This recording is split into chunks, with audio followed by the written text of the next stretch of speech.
Hello, everyone. My name is Aida Alla. I come from Albania and I work in Kosovo. But before I start my presentation, I would like to extend my gratitude to the Western Galilee College for having me, especially to Haya and other colleagues who made this possible. It's an amazing experience for me as an individual because I happened to meet lots of friendly people and amazing people. So thank you for this opportunity. As you heard from this short bio of mine, I'm an expert in comparative linguistics. What I did in my PhD was comparing and contrasting Albanian and English linguistic systems in terms of style and syntax and cultural content. But today, what I'm presenting in front of you is something else, because I thought it would be of more interest and more fitting to the conference to bring forth something which might be new to you, considering that Kosovo is far away from Israel, yet very close, since I made it here. So, but historically speaking and geographically speaking and maybe politically speaking, you might need some more insight. So I'm going to divide my presentation in two parts. The first one will be some historical background, very short one, and then I will focus on what can be considered as a new trend in Kosovo regarding the use of dialect versus the standard Albanian. So first of all, very general objectives. The first objective of my presentation is to provide a historical insight into the linguistic practices of Albanians in Kosovo, which will reflect the written use of the variant vernacular language as opposed to the standard norm in the language of advertisements. To gain an understanding on the creative and informational dimensions of the gag versus standard language functions of the language in Kosovo Albanian advertisements, and to analyze the stylistic features and the persuasive role of slogans within the Kosovo context. This is the map of the Balkans, and Kosovo is right here, bordering Albania, Macedonia, Serbia, and Montenegro. Albania also borders Greece, which is a country that we interact a lot, and of course I need to mention that. But regarding my focus of the presentation is the fact that both Albania and Kosovo are Albanian-speaking countries.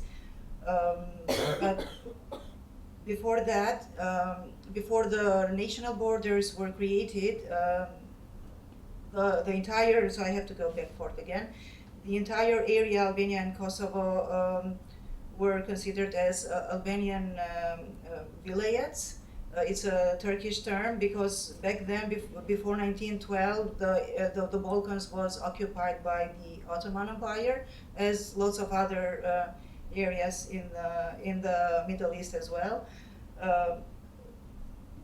Albanian at that time was influenced by Turkish a lot. There are lots of Turkish words which were inherited in today's Albanian, but that's another story. So it was Albanian in all the vilayet, but then what happened, it was in 1912 and onwards that we have the first Balkan war in Kosovo. At that particular period, that part of the vilayet, Kosovo, was annexed to Serbia under the status of the province. So this is why Kosovo and Albania this is when and why Kosovo and Albania were set aside. So from one entity, so I may choose the word entity because there were not nations at that time, into two entities, Kosovo being like a wing to Serbia, and Albania was the Albania proper, which is even today. Very briefly, during this period, from 1912 to 1946, Albanians were not allowed to use their own language, There were no schools in Albanian in Kosovo, and consequently the illiteracy rate was very high. In the meantime, more than 22,000 Albanians fled the country. They were forced to leave the country. Some of them moved to Albania and some to Turkey. But after that, there was this flourishing time in Kosovo, more specifically in 1986, when 66. I'm sorry, when the constitution allowed Kosovo to and Kosovo people, Albanians there, to use their own language at schools, and it was at that particular time when university opened doors to Albanians in Albanian, not only for other majors, but also a department of Albanian language being established there. However, in the 80s, we still have turmoils under Milosevic regime. There were lots of uprising, lots of genocide and ethnic cleansing, which culminated in 1999 with the war and the intervention of NATO. So when NATO intervened, the province got protected under the protectorate of NATO, and the ULEX is the EU organization which operated legislatively and took charge of all the political system. It was in the 17th of February 2008 when Kosovo declared its independence through the Ahtisaari package. Ahtisaari was one of the main figures in the modern history of Kosovo, because he introduced the foundation of what would become independent Kosovo. Immediately, lots of, countries recognized Kosovo, but including Israel, and thank you for that. I'm very happy to have observed that as well. So this is as far as the historical background is concerned, because it's very important for you to know what the big picture is when it comes to Albania and Kosovo. They are now two states, but it's one nation. The idea of how they preserved this was to preserve the language. During this assimilation time, the efforts on the part of the Serbia were somehow contradicted by the preservance of Albanian. That was their only weapon to claim themselves as who they were. And now I will very, slowly shift into the linguistic aspect. But before I read the text, I would like to show you the map again, but this time it's the map of the Albanian dialects. As you see, this is Albania, and it's half in red and half in green. The red part is the Tosk dialect. The green part is the north of Albania, which speaks the Geg dialect, including the entire population of Kosovo. So we have two dialects within Albania and only one Geg dialect in Kosovo. But we have the standard Albanian, which is the Tosk dialect, and this standard Albanian is imposed on the Geg dialects as well. So we have this situation in terms of the dialects within Albanian-speaking countries.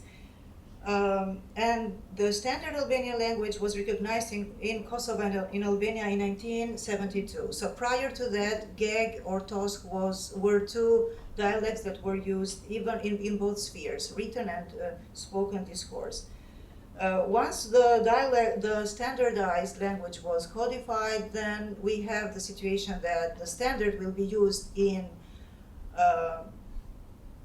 any situation that is formal, administrative, in schools, in hospitals, in offices, but the dialects would be used in everyday speech among friends and among family members. So and this distinction is very clear cut in Kosovo, because we have, as you saw, we have the Geg dialect which is used there, but we have the standard language, which is the Tosk one, used in the written form. What happens after the independence is that now we have a totally different situation. It's the Geg dialect which is taking precedence. It's this top-down policy which is reversed. It's the bottom-up pressure that is putting we as linguists and sociolinguists, and when we discuss with my colleagues a lot, there is this situation that they are now claiming. So the Kosovo Albanians are now claiming that Geg dialect is a sign of ethnicity. So they are somehow departing from the standard Albanian. And this is very much noticeable in the language of advertisements. Why is that? It's the persuasive language which has other functions rather than inform. And then we have the diglossia. It's a term which refers to two genetically related dialects of the same language when used under different conditions within a community, but with strictly divided social functions. We have high variety, which is the standardized and codified language, and we have the low variety, which is the spoken discourse of informal situations. Now we have this intermingled situation in persuasive texts. I would like to say a few words about some characteristics of persuasive text. It's creative language with the intention of conveying some specific messages. There are short phrases, simple sentences, so easy to be remembered.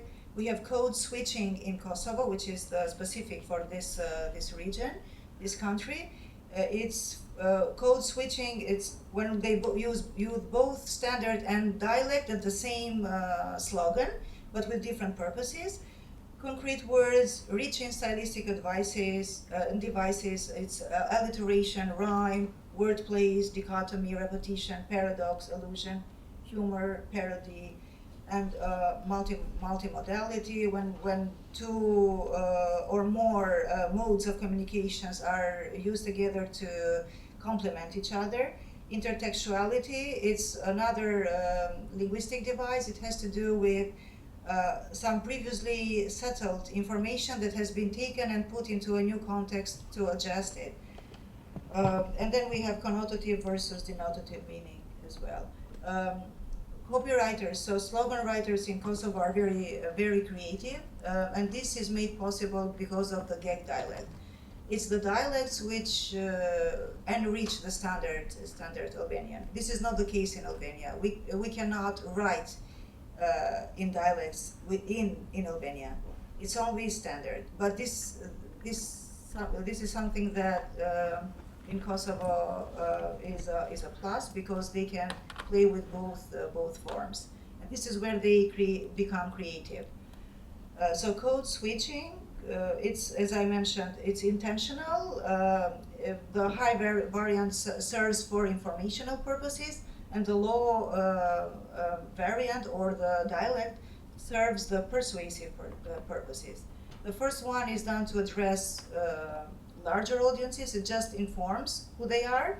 And the Geg dialect is like they talk to each other, so it's very personal. And this is what makes it more convincing and persuasive. I have brought several examples, not all of them because they are all in Albanian, but in total in my research there are more than 60 let's say slogans, but for the sake of the presentation and time limitation, I'm representing only a few of them. This is Bira Peja beer. It's a local beer. It's a good one. And they are very outspoken when it comes to commercials, and the way they advertise the product is very innovative. In the first one, we have standard Albanian. Gjithmonë më e mira, it means always the best. So it's very general, it's very denotative, there is no connotative layers, and it is addressed to everybody. Then we have another slogan which refers to the New Year's Eve. They are inviting people to consume this beer for Christmas and New Year's Eve. And then they say, and as you see, there are decorations here of the festivities for Christmas and New Year's Eve. And then the font is more festive as well. So if you see here, the font is very formal. And the other slogan, they make it like it's a postcard. It's a handwritten postcard. The font is totally it's more festive and more informal. Then the third one, as you see, there is again birapia, but it invites people to be at a beer fest. There is a beer fest in Pristina every summer. Lots of people join the festivities, and again, we have code switching here because beer fest is in English, so they switch into English as well very often. And then do you notice? I mean, the font here, it starts to faint. It says the more you drink, the more drunk you are, so you're not going to see the letters in the end. So it's like they're playing with this modality as well. So yeah, the combination of English and Albanian. Nesër me më të mirën. This is gag. Why? Because it is specific for this occasion, and they are very symbolic here, and they are very specific about that particular event. Okay, Aida, you have 5 minutes. Really? Check. Okay. But this is okay. I'm going to skip other examples, but this is very important to explain. Birapia was the official sponsor of the Albanian national team when they got accepted for the first time in history in the European Football Championship. However, this guy here, his name is Mergim Marbay. He is one of the players of the national team, but he is a Muslim. And he said, I'm not going to wear this t-shirt since it has the name of the Birapia, and it runs against my religion. And what they did, so this is intertextuality. They use this information to advertise beer zero with no alcohol, and they said it's just for you, Mergim. Alcohol free. So this is intertextuality. So to use an already established event and to take advantage of it and incorporate it in a new situation. And Mergim is here wearing the t-shirt like everybody. And what dialect did they use for the second country? This is, which one? The second one, with the soccer player. Yeah, it's just for you, Mergim. Birapia zero alcohol. Yeah, then we have the Valentine's Day when two bottles are hugging each other, and then we have so it's, even if you don't want to read the text, you can understand that it's about Valentine's Day, and then you have the Independence Day of Albania that people in Kosovo celebrate as well. And yeah, this is again very occasional. So should I skip? Maybe, and wordplays as well are very interesting. This is a Christmas market in Pristina. And it says ver ndimer, wine in the winter, but the word ver in Albania is polysemantic. It means wine, but it also means summer. And if we translate it, it's like wine in winter and summer in winter because everybody's out and they serve hot wine. So it's a wordplay, but it's untranslatable because it's not polysemantic What does it in English. What does Hezi Leja? There, this one, there, a hot dog, and then it's like it's some German words here for other drinks as well. This one, Yeah. this is another commercial which is totally slang because it is referred to youth. They want to make young people buy their use their telecommunication agent numbers. There are a couple of companies there. It's Vala and IPCO and two others. And this is IPCO, and it says, "Hey, Nea Okne, hey, the party's over here." But the way they say it, it's very slang. You cannot say it officially. So it's specifically targeted to youth. Again, this is not the case in Albania because we don't have this underlying dialect there. In conclusions, a new trend has emerged regarding the use of Gag variant in the domain of written discourse in Kosovo with specific emphasis on the language of advertisement. Thus, there is a reversal of the linguistic policies from a top-down norm into a bottom-up influence. The use of Gag variant, however, serves other purposes rather than producing sheer information. It enables more natural, direct and informal communication between the companies and their clients with the intention of persuasion, of course. Other linguistic phenomena were observed, such as intertextuality, multimodality, rhyme, parody, repetition, etc., accounting for more creativity, eye-catching, and easy-to-remember slogans. Finally, all these phenomena are intentional and well thought with one object in mind, to be appealing enough to sell the product. Thank you very much. I hope you enjoyed it.